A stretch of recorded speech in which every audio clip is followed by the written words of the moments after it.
ಗುರುಭ್ಯೋ ನಮಃ ಹರಿ ಓಂ. ನಮಸ್ಕಾರ ಸಮಸ್ತ ವೀಕ್ಷಕರಿಗೂ ವಾಸ್ತು ಜ್ಯೋತಿ ಕಾರ್ಯಕ್ರಮಕ್ಕೆ ಸುಸ್ವಾಗತಗಳು. ನೋಡಿ, ಜನವರಿ 14ನೇ ತಾರೀಕಂದು ನಮಗೆ ಧನುರ್ರಾಶಿಯಿಂದ ಮಕರ ರಾಶಿಗೆ ಸೂರ್ಯ ಪ್ರವೇಶ ಆಗ್ತಾ ಇದೆ. ಹಾಗಾಗಿ ಉತ್ತರಾಯಣ ಪುಣ್ಯಕಾಲ ಪ್ರಾರಂಭ ಆಗ್ತಾ ಇದೆ. ಸೊ ಮಕರ ಸಂಕ್ರಾಂತಿ ಹಬ್ಬಕ್ಕೆ ಎಲ್ಲರಿಗೂ ಶುಭಾಶಯಗಳು. ಎಳ್ಳು ಬೆಲ್ಲ ಹಂಚಿ ಶುದ್ಧವಾದ ಮಾತನಾಡಿ ಎಲ್ಲರ ಜೊತೆ ಸುಖ ಹಂಚ್ಕೊಳ್ಳಿ. ದಾನ ಧರ್ಮಗಳನ್ನು ಮಾಡೋದ್ರಿಂದ ನಿಮಗೆ ಅಧಿಕ ಲಾಭಗಳು ಅಂದರೆ ಪರಿಹಾರ ರೂಪದಲ್ಲಿ ನಿಮ್ಮ ಗ್ರಹಗತಿಗಳ ಅಶುಭ ಫಲಗಳು ಶುಭ ಫಲವಾಗಿ ಪರಿವರ್ತನೆ ಆಗೋಕ್ಕೆ ಸಹಾಯ ಆಗುತ್ತೆ. So happy Sankranti. ಈಗ ವಾರ ಭವಿಷ್ಯ ನಮಗೆ ಜನವರಿ 11ನೇ ತಾರೀಕಿಂದ 18ನೇ ತಾರೀಕು ತನಕ ಈ ವಾರದಲ್ಲಿ ದ್ವಾದಶ ರಾಶಿ ಫಲಗಳನ್ನ ತಿಳ್ಕೊಳ್ಳೋಣ. ಅದಕ್ಕೂ ಮುಂಚೆ ಯಾವ ಯಾವ ಗ್ರಹಗಳು ಯಾವ ಯಾವ ಪರಿಸರ ಅಂದರೆ ಯಾವ್ಯಾವ ರಾಶಿಯಲ್ಲಿದೆ ಅಂತ ತಿಳ್ಕೊಳ್ಳೋಣ. ಈಗ ಮೊದಲನೇದಾಗಿ ಗುರು ನಮಗೆ ಮಿಥುನ ರಾಶಿಯಲ್ಲಿಯೋ, ಕೇತು ಸಿಂಹ ರಾಶಿಯಲ್ಲಿಯೋ, ಮತ್ತೆ ಚಂದ್ರ ನಮಗೆ ಈ ವಾರದಲ್ಲಿ ವೃಶ್ಚಿಕ ರಾಶಿಯಲ್ಲಿ ಬಲಹೀನನಾಗಿ ಅಥವಾ ನೀಚನಾಗಿ ನಂತರ ಧನುರಾಶಿಯಲ್ಲಿ ಈ ವಾರದಲ್ಲಿ ಸಂಚಾರ ಆಗ್ತಾ ಇದೆ. ಧನುರಾಶಿಯಲ್ಲೇ ನಮಗೆ ಕುಜ ಮತ್ತೆ ಬುಧ ಈ ವಾರದಲ್ಲಿ ಸಂಚಾರ. ಸೂರ್ಯ ಮತ್ತೆ ಮಕರ ರಾಶಿಗೆ ಪ್ರವೇಶ. ಶುಕ್ರನು ಸೂರ್ಯನ ಜೊತೆ ಒಟ್ಟಾಗಿ ಮಕರ ರಾಶಿಯಲ್ಲಿ ಯುತಿಯಾಗಿರುತ್ತೆ. ನಂತರ ನಮಗೆ ರಾಹು ಕುಂಭ ರಾಶಿಯಲ್ಲಿಯೂ ಮೀನ ರಾಶಿಯಲ್ಲಿ ಶನಿ ಸಂಚಾರ ಮಾಡ್ತಾರೆ. ಸೊ ಇದು ನಮಗೆ ಈಗ ವಾರದ ಗ್ರಹಗತಿಗಳು ಯಾವ ಯಾವ ಪರಿಸರದಲ್ಲಿದೆ ಅಂತ. ಈಗ ನಮಗೆ ದ್ವಾದಶ ರಾಶಿ ಫಲಗಳನ್ನ ತಿಳ್ಕೊಳ್ಳೋಣ. ನೋಡಿ, ಧನುರಾಶಿಯವರಿಗೆ ಚಂದ್ರನು 12ನೇ ಮನೆಯಲ್ಲಿ ನೀಚನಾಗಿ ನಂತರ ನಿಮ್ಮ ರಾಶಿಯಲ್ಲೇ ಸಂಚಾರ. ಸೊ 12ನೇ ಮನೆಯಲ್ಲಿದ್ದಾಗ ಸ್ವಲ್ಪ ಖರ್ಚು ಜಾಸ್ತಿ ಮಾಡ್ಬೋದು. ನಿಮಗೆ ಅಷ್ಟಮಾಧಿಪತಿ 12ರಲ್ಲಿದ್ದಾಗ ಸ್ವಲ್ಪ ಆರೋಗ್ಯದ ಕಡೆ ಗಮನ ಕೊಡಬೇಕಾಗುತ್ತೆ. ಬಟ್ ಗುರು ನಿಮ್ಮ ರಾಶಿ ಮೇಲೆ ದೃಷ್ಟಿ ಇರೋದ್ರಿಂದ ಅದೇ ಪರಿಹಾರ. ಬಟ್ ಆದರೂ ಕೂಡ ವಾರದ ಮೊದಲನೇ 3-4 ದಿವಸ ಸ್ವಲ್ಪ ಯಾರನ್ನ ಅನ್ನದಾನ ಮಾಡೋದ್ರಿಂದ ಅಥವಾ ಶಿವನ ದೇವಸ್ಥಾನಕ್ಕೆ ಭೇಟಿ ಕೊಡಿ ಸೋಮವಾರದ, ಅದು ಇನ್ನೂ ಒಳ್ಳೆಯದು. ನಂತರ ಚಂದ್ರ ನಿಮ್ಮ ರಾಶಿಯಲ್ಲಿ ಸಂಚಾರ ಮಾಡುವಾಗ ಗುರು ದೃಷ್ಟಿ ಬೀಳುತ್ತೆ. ಅವಾಗ ನಿಮಗೆ ಒಳ್ಳೆ ಯೋಗನೇ ಸೃಷ್ಟಿ ಆಗುತ್ತೆ. ಜೊತೆಗೆ ಧನುರಾಶಿಯಲ್ಲಿ ನೋಡಿ, ಬುಧ ಮತ್ತೆ ಗುರು ರಾಷ್ಟ್ರಾಧಿಪತಿ ಸಪ್ತಮದಲ್ಲಿ ಬುಧನ ಮನೆಯಲ್ಲಿಯೋ, ಸಪ್ತಮಾಧಿಪತಿ ನಿಮ್ಮಲ್ಲಿದ್ದರೆ ಇದು ಪರಿವರ್ತನಾ ಯೋಗ. ಏನಾದರೂ ನಿಮಗೆ ಒಂದು ಟ್ರಾನ್ಸ್ಫಾರ್ಮೇಷನ್ ಆಗುವಂಥ ಈ ವಾರ ಅಥವಾ ಈ ತಿಂಗಳು ಏನಾದರೂ ಒಳ್ಳೆಯ ಬದಲಾವಣೆ ಆಗುತ್ತೆ. ಸೊ ಹಾಗಾಗಿ ನೀವು ಧೈರ್ಯವಾಗಿರ್ಬೇಕಾಗುತ್ತೆ. ನಂತರ ನಿಮಗೆ ನಿಮ್ಮ ರಾಶಿಯಲ್ಲಿ ಕುಜ ಇದ್ದರೆ ಸ್ವಲ್ಪ ಕೋಪತಾಪ ಹೆಚ್ಚಾಗುತ್ತೆ. ಸೊ ಬುಧನು ನಿಮ್ಮ ರಾಶಿಯಲ್ಲೇ ಇದೆ. ಬುಧ ಕರ್ಮಾಧಿಪತಿ ಮತ್ತು ಸಪ್ತಮಾಧಿಪತಿ. ಕೆಲಸ ಕಾರ್ಯಗಳು ತುಂಬ ಚೆನ್ನಾಗಿದೆ. ಬಟ್ ಸ್ವಲ್ಪ ನರ್ವಸ್ ವೀಕ್ನೆಸ್ ಕೊಡುವಂಥದ್ದು ಅಥವಾ ಕೋಪತಾಪಗಳು ಹೆಚ್ಚಾಗುವಂಥದ್ದಕ್ಕೆ ಕುಜ ಶಾಂತಿ ಅಗತ್ಯ. ನಂತರ 2ನೇ ಮನೆಯಲ್ಲಿ ಶುಕ್ರ ಮತ್ತೆ ನಿಮಗೆ ಸೂರ್ಯನ ಯುತಿ. ಯಾವ 11ನೇ ಮನೆಯ ಅಧಿಪತಿ ಮತ್ತು 6ನೇ ಮನೆಯ ಅಧಿಪತಿ 2ರಲ್ಲಿರುತ್ತೋ ಕೆಲಸ ಕಾರ್ಯಗಳಿಂದ ಲಾಭ ಚೆನ್ನಾಗಿದೆ.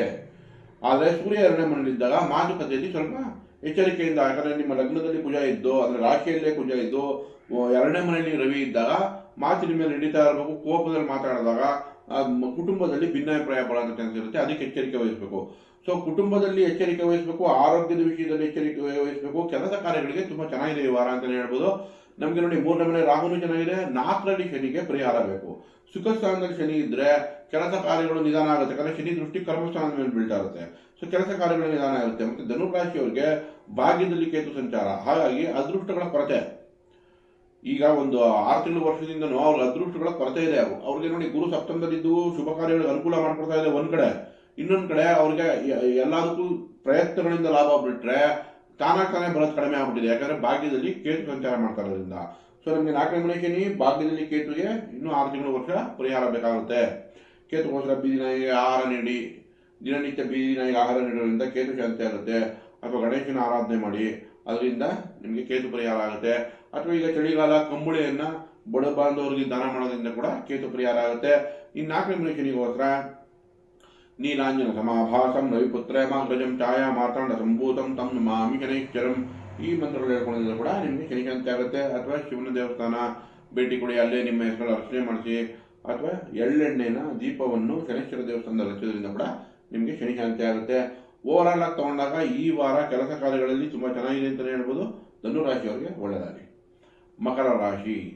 ಸೊ ಮಕರ ರಾಶಿಯವರಿಗೆ ನೋಡಿ, ಈ ಹೋದ ತಿಂಗಳಿಂದನೂ ಸಿಕ್ಕಾಪಟ್ಟೆ ಒತ್ತಡ ಇತ್ತು. ಕೆಲಸ ಕಾರ್ಯಗಳಲ್ಲಿ ಖರ್ಚು ಸಿಕ್ಕಾಪಟ್ಟೆ ಜಾಸ್ತಿ ಆಗಿತ್ತು. ಶುಕ್ರ ಸೂರ್ಯ 4 ಗ್ರಹಗಳು 12ನೇ ಮನೆಯಲ್ಲಿತ್ತು. ಈಗ ಒಂದು 50% ರಿಲೀಫ್ ಆಗುತ್ತೆ ಖರ್ಚಿನ ವಿಷಯದಲ್ಲಿ. ಯಾಕಂದರೆ ನಿಮಗೆ ಶುಕ್ರ ಆಗಲಿ ಸೂರ್ಯ ಆಗಲಿ ನಿಮ್ಮ ರಾಶಿಗೆ ಪ್ರವೇಶ ಆಗಿತ್ತು. ಬಟ್ ಆದರೂ ಕೂಡ ಕುಜ 12ರಲ್ಲಿದ್ದರೆ ಮನೆಯಲ್ಲಿ ವಾದ ವಿವಾದ, ಪತಿ ಪತ್ನಿಯಲ್ಲಿ ಭಿನ್ನಾಭಿಪ್ರಾಯ, ಈ ವಿಷಯಗಳಲ್ಲಿ ಎಚ್ಚರಿಕೆ ವಹಿಸಬೇಕು. ಬುಧ 12ರಲ್ಲಿದ್ದರೆ ಮತ್ತೆ ಖರ್ಚು ಜಾಸ್ತಿ ಮಾಡುತ್ತೆ, ಶಾಪಿಂಗ್ ಜಾಸ್ತಿ ಮಾಡಿಸ್ಬಿಡುತ್ತೆ.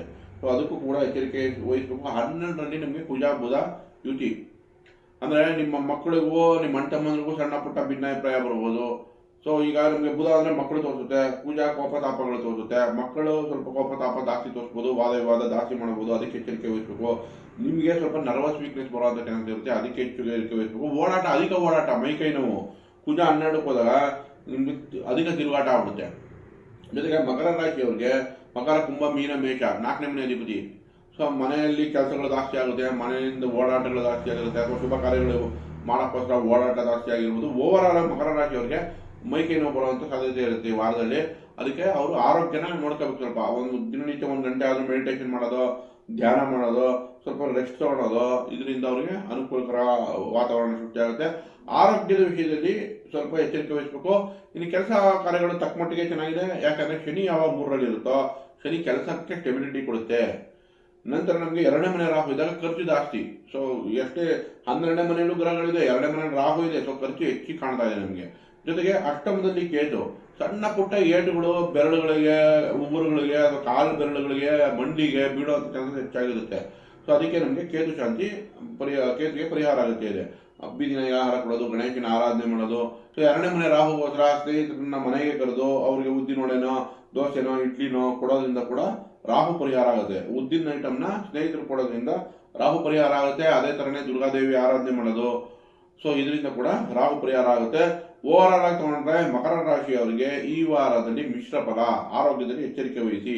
ಕುಂಭರಾಶಿ ನೋಡಿ, ಕುಂಭರಾಶಿಯವರಿಗೆ 11ನೇ ಮನೆಯಲ್ಲಿ ಬುಧ ಕುಜ ತುಂಬಾ ಅತ್ಯುತ್ತಮ ಫಲ ಕೊಡ್ತಾ ಇದೆ. ಕೆಲಸ ಕಾರ್ಯಗಳಲ್ಲೂ ಲಾಭ ಕೊಡ್ತಾ ಇದೆ. ಜೊತೆಗೆ ವ್ಯಾಪಾರ ವ್ಯವಹಾರಗಳಲ್ಲಿ ಲಾಭ, ವಿದ್ಯಾಭ್ಯಾಸದಲ್ಲಿ ಲಾಭ.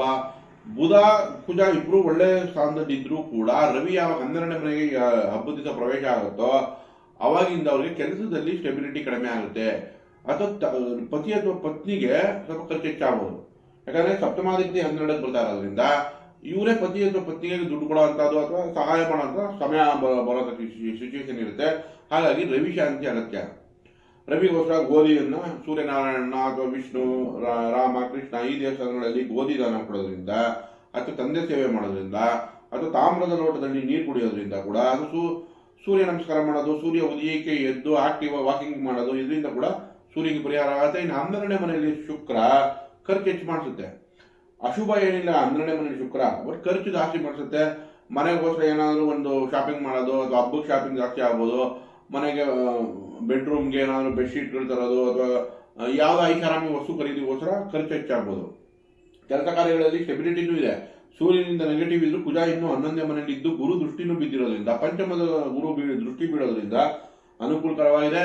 ಜೊತೆಗೆ ಕುಂಭರಾಶಿಯವರಿಗೆ ನೋಡಿ, ಕುಜ 11ರಲ್ಲಿದ್ದು ಪಂಚಮದಿಂದ ಗುರು ದೃಷ್ಟಿ ಬೀಳ್ತಾ ಇರೋದ್ರಿಂದ ಕುಂಭರಾಶಿಯ ಹೆಣ್ಣು ಮಕ್ಕಳಿಗೆ ವಿವಾಹಕ್ಕೆ ಚೆನ್ನಾಗಿದೆ. ಯಾರ್ಯಾರಿಗೆ ವಿವಾಹ ಆಗಿಲ್ವೋ ಅವ್ರಿಗೆ ಈಗ ಈ ವಾರದಲ್ಲಿ ಹೊಂದಾಣಿಕೆಗೆ ಚೆನ್ನಾಗಿದೆ, ಮ್ಯಾಚಿಂಗ್ ಆಗುವಂಥ ಸಾಧ್ಯತೆ ಪೂರ ಇದೆ.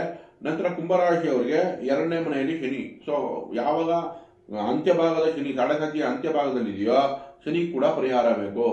ಸೊ ಹಾಗಾಗಿ ನೀವು ಶನೇಶ್ವರನ ಆರಾಧನೆ ಮಾಡೋದಾಗಲಿ, ಅಥವಾ ಹನುಮಾನ್ ಚಾಲಿಸ ಹೇಳೋದು, ರಾಮರಕ್ಷಾ ಸ್ತೋತ್ರ ಹೇಳೋದು, ಶ್ರೀರಾಮ ರಾಮ ರಾಮೇತಿ ರಮೇ ರಾಮೇ ಮನೋರಮೇ ಸಹಸ್ರನಾಮದ ತುಲ್ಯಂ ಶ್ರೀರಾಮನಾಮ ವರಾನನೆ ಈ ಮಂತ್ರಗಳನ್ನ ಹೇಳ್ಕೊಳ್ಳೋದ್ರಿಂದ ಕೂಡ ಶನಿ ಶಾಂತಿ ಆಗುತ್ತೆ. ನಂತರ ನಮಗೆ ಕುಂಭರಾಶಿಯವಲ್ಲಿಯೇ ರಾಹು ಸಂಚಾರ. ಸೊ ಮಾನಸಿಕವಾಗಿ ಸ್ಥಿರತೆ ಕಡಿಮೆ ಇರುತ್ತೆ, ಚಂಚಲತೆ ಜಾಸ್ತಿ ಇರುತ್ತೆ, ಭಯ ಕಾಡಬಹುದು ಸ್ವಲ್ಪ. ಈಗ ಅದಕ್ಕೋಸ್ಕರ ನೀವು ರಾಹುಗೆ ಉದ್ದಿನ ಬೇಳೆಯನ್ನು, ಅಥವಾ ಉದ್ದಿನ ಬೇಳೆ ಐಟಮ್ ಬರುತ್ತೆ, ಉದ್ದಿನೊಡೆನೋ ಅಥವಾ ಇಡ್ಲಿನೋ ದೋಸೆನೋ, ಇದು ಸ್ನೇಹಿತರಿಗೆ ಕೊಡಿಸೋದ್ರಿಂದ ಕೂಡ ನಿಮಗೆ ರಾಹು ಪರಿಹಾರ ಆಗುತ್ತೆ. ದುರ್ಗಾದೇವಿ ಆರಾಧನೆ ಮಾಡಿ.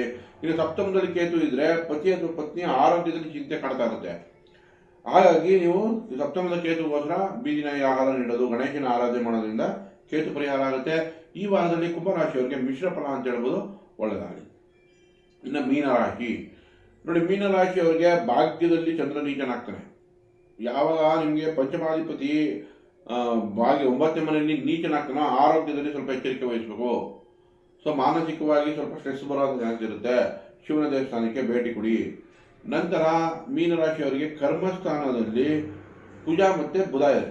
ಸೊ 10ನೇ ಮನೆಯಲ್ಲಿ ಬುಧ ತಕ್ಕಮಟ್ಟಿಗೆ ಒಳ್ಳೆ ರಿಸಲ್ಟ್ ಕೊಡುತ್ತೆ, ಕುಜ ಕೂಡ ತಕ್ಕಮಟ್ಟಿಗೆ ಒಳ್ಳೆ ರಿಸಲ್ಟ್ ಕೊಡುತ್ತೆ. ಕೆಲಸದಲ್ಲಿ ಸ್ಟೆಬಿಲಿಟಿ ಕೊಡುತ್ತೆ, ಗೌರವ ಕೀರ್ತಿಗಳನ್ನ ಕೊಡುತ್ತೆ. ಇನ್ನು 11ಕ್ಕೆ ಯಾವಾಗ ಸೂರ್ಯ ಶುಕ್ರರು 14ನೇ ತಾರೀಕು ನಿಮಗೆ ಹಬ್ಬದ ದಿವಸ ಪ್ರವೇಶ ಆಗುತ್ತೋ ಕೆಲಸ ಕಾರ್ಯಗಳಲ್ಲೂ ಏಳಿಗೆ, ಕೆಲಸ ಕಾರ್ಯಗಳಲ್ಲಿ ಬಡ್ತಿ, ಮೇಲಧಿಕಾರಿಯಿಂದ ಮೆಚ್ಚುಗೆ, ಸೊ ಆರೋಗ್ಯನೂ ವೃದ್ಧಿ, ಎಲ್ಲ ರೀತಿಯೂ ತುಂಬ ಚೆನ್ನಾಗಿದೆ.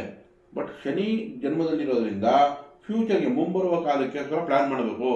ಶನಿ ಶಾಂತಿ ಅಗತ್ಯ ಇದೆ. ಶನಿಗೋಸ್ಕರ ನೀಲಾಂಜನ ಸಮಾಭಾಸಂ ರವಿಪುತ್ರೇಮಾಗ್ರಜಂ ಛಾಯಾ ಮಾರ್ತಾಂಡ ಸಂಭೂತಂ ತಂ ನಮಾಮಿ ಶನೇಶ್ವರಂ. ಈ ಮಂತ್ರಗಳನ್ನ ಹೇಳ್ಕೊತಾ ಸ್ವಲ್ಪ ಪ್ಲಾನಿಂಗ್ ಚೆನ್ನಾಗಿದ್ರೆ ಫ್ಯೂಚರಲ್ಲಿ ತುಂಬ ಚೆನ್ನಾಗಿದೆ ಸಮಯ ಅಂತಲೇ ಹೇಳ್ಬೋದು. ಆದರೆ ಈಗ ಜನ್ಮ ಶನಿ ಇರೋದ್ರಿಂದ ನೋಡಿ, ಗ್ರಹಗತಿಗಳು ನಿಮಗೆ ತುಂಬ ಚೆನ್ನಾಗಿದೆ.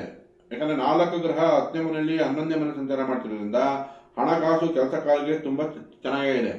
ಜೊತೆಗೆ ಕೇಂದ್ರ 4ನೇ ಮನೆ ಗುರು ಇರೋದ್ರಿಂದ ಪ್ರಾಪರ್ಟಿಗಾಗಲಿ, ವಾಹನ ಖರೀದಿಗಾಗಲಿ, ಮನೆಯಲ್ಲಿ ಶುಭ ಕಾರ್ಯಗಳು ನಡೆಯೋದಾಗಲಿ ಇದೆಲ್ಲದಕ್ಕೂ ತುಂಬ ಚೆನ್ನಾಗಿದೆ. ಬಟ್ ನಾನು ಫ್ಯೂಚರ್ಗೋಸ್ಕರ ನೀವು ಶನಿ ಶಾಂತಿ ಮಾಡ್ಕೊಳ್ಳೋದ್ರಿಂದ ಲಾಭ ಚೆನ್ನಾಗಿದೆ ಅಂತಲೇ ಹೇಳ್ಬೋದು. ಓವರ್ ಆಲ್ ಮೀನರಾಶಿಯವರಿಗೆ ತುಂಬ ಚೆನ್ನಾಗಿದೆ ಅಂತಲೇ ಹೇಳ್ತೀನಿ. ಒಳ್ಳೆಯದಾಗಲಿ. ಹಬ್ಬನ ಸಂತೋಷದಿಂದ ಆಚರಿಸಿ, ಬಂಧು ಮಿತ್ರರನ್ನೇ ಆಚರಿಸಿ, ದಾನ ಧರ್ಮಗಳನ್ನು ಮಾಡಿ ಈ ಮಕರ ಸಂಕ್ರಾಂತಿ ಎಲ್ಲರಿಗೂ ಶುಭದಾಯಕವಾಗಿರಲಿ ಅಂತ ಕೇಳ್ಕೊತಾ ಈ ವಿಡಿಯೋ ಇಷ್ಟ ಆಗಿದ್ದಲ್ಲಿ ಲೈಕ್ ಮಾಡಿ, ಶೇರ್ ಮಾಡಿ, ಸಬ್ಸ್ಕ್ರೈಬ್ ಮಾಡಿ. ಧನ್ಯವಾದ.